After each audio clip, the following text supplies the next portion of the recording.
4/meaning and representation. Let us recall the object and crux of this demonstration. The pure function of expression and meaning is not to communicate, inform, or manifest, that is, to indicate. Solitary mental life would prove that such an expression without indication is possible. In solitary discourse the subject learns nothing about himself, manifests nothing to himself. To support this demonstration, whose consequences for phenomenology will be limitless, Husserl invokes two kinds of argument. One in inward speech, I communicate nothing to myself, I indicate nothing to myself. I can at most imagine myself doing so, I can only represent myself as manifesting something to myself. This, however, is only representation and imagination. 2 in inward speech I communicate nothing to myself because there is no need of it, one can only pretend to do so. Such an operation, the self-communication of the self, could not take place because it would make no sense, and it would make no sense because there would be no finality to it. The existence of mental acts does not have to be indicated. Let us recall that in general only an existence can be indicated, because it is immediately present to the subject in the present moment. Let us first read the paragraph that ties these two arguments together. One of course speaks, in a certain sense, even in soliloquy, and it is certainly possible to think of oneself as speaking, and even as speaking to oneself, as, for example, when someone says to himself, you have gone wrong, you can't go on like that. But in the genuine sense of communication, there is no speech in such cases, nor does one tell oneself anything, one merely conceives of, man spelled sick or, oneself as speaking and communicating. In a monologue words can perform no function of indicating the existence, Dasein, of mental acts, since such indication would there be quite purposeless, ganz zwecklos. For the acts in question are themselves experienced by us at that very moment. Im selben Augenblick. First Investigation, 8, et. BP 279-80. These affirmations raise some very diverse questions, all concerned with the status of representation in language. Representation can be understood in the general sense of Vorstellung, but also in the sense of representation, as repetition or reproduction of presentation, as the Verb Gegenwärtigung which modifies a presentation or Gegenwärtigung. And it can be understood as what takes the place of, what occupies the place of, another Vorstellung, representation, representant, Stellvertreter. Let us consider the first argument. In monologue, nothing is communicated, one represents oneself, man stellt sich vor, as a speaking and communicating subject. Husserl thus seems here to apply the fundamental distinction between reality and representation to language. Between effective communication, indication, and represented communication there would be a difference in essence, a simple exteriority. Moreover, in order to reach inward language, in the sense of communication, as pure representation, Vorstellung, a certain fiction, that is, a particular type of representation, would have to be employed, the imaginary representation, which Husserl will later define as neutralizing representation, Verb Gegenwärtigung. Can this system of distinctions be applied to language? From the start we would have to suppose that representation, in every sense of the term, is neither essential to nor constitutive of communication, the effective practice of language, but is only an accident eventually occurring in the practice of discourse. But there is every reason to believe that representation and reality are not merely added together here and there in language, for the simple reason that it is impossible in principle to rigorously distinguish them. And it doesn't help to say that this happens high language in general, and language alone, is this. Husserl himself gives us the motives for the opposing position. When in fact I effectively use words, and whether or not I do it for communicative ends, let us consider signs in general. Prior to this distinction, I must from the outset operate, within, a structure of repetition whose basic element can only be representative. A sign is never an event, if by event we mean an irreplaceable and irreversible empirical particular. A sign which would take place but once would not be a sign, a purely idiomatic sign would not be a sign. A signifier, in general, must be formally recognizable in spite of, and through, the diversity of empirical characteristics which may modify it. It must remain the same, and be able to be repeated as such, despite and across the deformations which the empirical event necessarily makes it undergo. A phoneme or grapheme is necessarily always to some extent different each time that it is presented in an operation or a perception. But, it can function as a sign, and in general as language, only if a formal identity enables it to be issued again and to be recognized. This identity is necessarily ideal. It thus necessarily implies representation, as Vorstellung, the locus of ideality in general, as Verb Gegenwärtigung, the possibility of reproductive repetition in general, and as representation, insofar as each signifying event is a substitute, for the signified as well as for the ideal form of the signifier. Since this representative structure is signification itself, I cannot enter into an effective discourse without being from the start involved in unlimited representation. One might object that it is precisely this exclusively representative character of expression that Husserl wants to bring out by his hypothesis of solitary discourse, which would retain the essence of speech while dropping its communicative and indicative shell. Moreover, one might object that we have precisely formulated our question with Husserlian concepts. We have indeed. But according to Husserl's description, it is only expression and not signification in general that belongs to the order of representation as Vorstellung. However, we have just suggested that the latter, and its other representative modifications, is implied by any sign whatsoever. On the other hand, and more importantly, as soon as we admit that speech belongs essentially to the order of representation, the distinction between effective speech and the representation of speech becomes suspect, whether the speech is purely expressive or engaged in communication. By reason of the primordially repetitive structure of signs in general, there is every likelihood that effective language is just as imaginary speech and that imaginary speech is just as effective speech. In both expression and indicative communication the difference between reality and representation, between the veridical and the imaginary, and between simple presence and repetition has already begun to wear away. Does not the maintaining of this difference, in the history of metaphysics and for Husserl as well, answer to the obstinate desire to save presence and to reduce or derive the sign, and with it all powers of repetition? Which comes to living in the effect, the assured, consolidated, constituted effect of repetition and representation, of the difference which removes presence. To assert, as we have been doing, that within the sign the difference does not take place between reality and representation, etc., amounts to saying that the gesture that confirms this difference is the very obliteration of the sign. But there are two ways of eliminating the primordiality of the sign. We must be attentive to the instability of all these moves, for they pass quickly and surreptitiously into one another. Signs can be eliminated in the classical manner in a philosophy of intuition and presence. Such a philosophy eliminates signs by making them derivative, it annuls reproduction and representation by making signs a modification of a simple presence. But because it is just such a philosophy, which is, in fact, the philosophy and history of the West, which has so constituted and established the very concept of signs, the sign is from its origin and to the core of its sense marked by this will to derivation or effacement.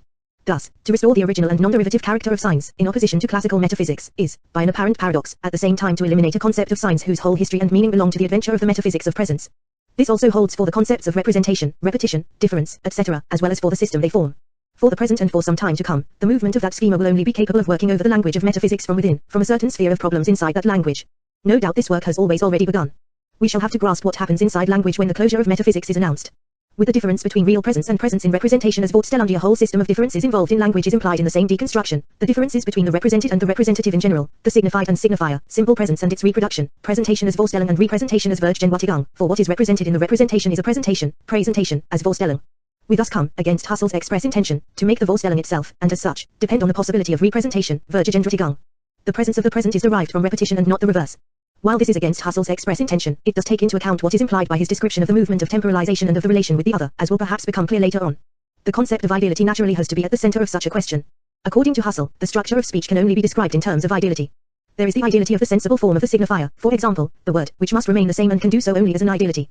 There is, moreover, the ideality of the signified, of the Bedeutung, or intended sense, which is not to be confused with the act of intending or with the object, for the latter two need not necessarily be ideal. Finally, in certain cases there is the ideality of the object itself, which then assures the ideal transparency and perfect univocity of language. This is what happens in the exact sciences. Too, but this ideality, which is but another name for the permanence of the same and the possibility of its repetition, does not exist in the world, and it does not come from another world. It depends entirely on the possibility of acts of repetition. It is constituted by this possibility. Its being is proportionate to the power of repetition. Absolute ideality is the correlate of a possibility of indefinite repetition. It could therefore be said that being is determined by Husserl as ideality, that is, as repetition. For Husserl, historical progress always has as its essential form the constitution of idealities whose repetition, and thus tradition, would be assured ad infinitum, where repetition and tradition are the transmission and reactivation of origins. And this determination of being as ideality is properly evaluation, an ethico-theoretical act that revives the decision that founded philosophy in its Platonic form. Husserl occasionally admits this. What he always opposed was a conventional Platonism. When he affirms the non-existence or non-cality of ideality, it is always to acknowledge that ideality is a way of being that is irreducible to sensible existence or empirical reality and their fictional counterparts. 3 In determining the ontos on as eidos, Plato himself was affirming the same thing. Now, and here again the commentary must take its bearing from the interpretation. This determination of being as ideality is paradoxically one with the determination of being as presence. This occurs not only because pure ideality is always that of an ideal of which stands in front of, which is prescient before the act of repetition, Vorstellung being the general form of presence as proximity to a viewing, but also because only a temporality determined on the basis of the living present as its source, the now as source point, can ensure the purity of ideality, that is, openness for the infinite repeatability of the same. For, in fact, what is signified by phenomenology's principle of principles? What does the value of primordial presence to intuition as source of sense and evidence, as the a priori of a prioris, signify? First of all, it signifies the certainty, itself ideal and absolute, that the universal form of all experience, elevni, and therefore of all life, has always been and will always be the present. The present alone is and ever will be. Being is presence or the modification of presence. The relation with the presence of the present as the ultimate form of being and of ideality is the move by which I transgress empirical existence, factuality, contingency, worldliness, etc. First of all, my own empirical existence, factuality, contingency, worldliness, etc. To think of presence as the universal form of transcendental life is to open myself to the knowledge that in my absence, beyond my empirical existence, before my birth and after my death, the present is. I can empty all empirical content, imagine an absolute overthrow of the content of every possible experience, a radical transformation of the world. I have a strange and unique certitude that this universal form of presence, since it concerns no determined being, will not be affected by it. The relationship with my death, my disappearance in general, thus lurks in this determination of being as presence, ideality, the absolute possibility of repetition. The possibility of the sign is this relationship with death. The determination and elimination of the sign in metaphysics is the dissimulation of this relationship with death, which yet produced signification. If the possibility of my disappearance in general must somehow be experienced in order for a relationship with presence in general to be instituted, we can no longer say that the experience of the possibility of my absolute disappearance, my death, affects me, occurs to an I am, and modifies a subject. The I am, being experienced only as an I am present, itself presupposes the relationship with presence in general, with being as presence. The appearing of the I to itself in the JM is thus originally a relation with its own possible disappearance. Therefore, /am originally means I am mortal. I am immortal is an impossible proposition. For we can even go further, as a linguistic statement I am he who am is the admission of a mortal. The move which leads from the I am to the determination of my being as res cogitans, thus, as an immortality, is a move by which the origin of presence and ideality is concealed in the very presence and ideality it makes possible. The effacement, or derivation, of signs is thereby confused with the reduction of the imagination. Husserl's position with respect to tradition is here ambiguous. No doubt he profoundly renewed the question of imagination, and the role he reserves for fiction in the phenomenological method clearly shows that for him imagination is not just one faculty among others. Yet without neglecting the novelty and rigor of the phenomenological description of images, we should certainly be cognizant of their origin. Husserl continually emphasizes that, unlike a memory, an image is not a propositionity, it is a neutralizing representation. While this gives it a privilege in phenomenological practice, both an image and a memory are classified under the general concept representation, Vergegenwärtigung, that is, the reproduction of a presence, even if the product is a purely fictitious object. It follows that imagination is not a simple modification of neutrality even if it is neutralizing. We must protect ourselves here against a very closely besetting confusion, namely, that between neutrality modification and imagination, ideas I, section 3, 111, et. p. 309, modified. Its neutralizing operation modifies a positional representation, Vergegenwärtigung, which is memory. More closely stated, imagination in general is the neutrality modification applied to positional presentification, Vergegenwärtigung, and therefore of remembering in the widest conceivable sense of the term, ibid. Consequently, even if it is a good auxiliary instrument of phenomenological neutralization, the image is not a pure neutralization. It retains a primary reference to a primordial presentation, that is, to a perception and positing of existence, to a belief in general. This is why pure ideality, reached through neutralization, is not fictitious. This theme appears very early 6 and it will continually serve to feed the polemic against Hume. But it is no accident that Hume's thought fascinated Husserl more and more. The power of pure repetition that opens up ideality and the power which liberates the imaginative reproduction of empirical perception cannot be foreign to each other, nor can their products. In this respect, the first investigation also remains most disconcerting in more than one way. One expressive phenomena in their expressive purity are, from the start, taken to be imaginative representations, fantasive or stellingen. 2. In the inner sphere thus disengaged by this fiction, the communicative discourse that a subject may occasionally address to himself, "You have gone wrong," is called fictitious. This leads one to think that a purely expressive and non-communicative discourse can effectively take place in solitary mental life. 3. By the same token, it is supposed that in communication, where the same words, the same expressive cause are at work, where, consequently, pure idealities are indispensable, a rigorous distinction can be drawn between the fictitious and the effective and between the ideal and the real. It is consequently supposed that effectiveness comes like an empirical and exterior cloak to expression, like a body to a soul. And these are indeed the notions Husserl uses, even when he stresses the unity of the body and soul in intentional animation. This unity does not impair the essential distinction, for it always remains a unity of composition. 4. Inside the pure interior representation in solitary mental life certain kinds of speech could effectively take place, as effectively representative. This would be the case with expressive language and, we can already specify, language with a purely objective, theoretico-logical character, while certain others would remain purely fictitious. Those fictions located in fiction would be the acts of indicative communication between the self and the self, between the self taken as other and the self taken as self, etc. However, if it is admitted that, as we have tried to show, every sign whatever is of an originally repetitive structure, the general distinction between the fictitious and effective usages of the sign is threatened. The sign is originally wrought by fiction. From this point on, whether with respect to indicative communication or expression, there is no sure criterion by which to distinguish an outward language from an inward language or, in the hypothesis of an inward language, an effective language from a fictitious language.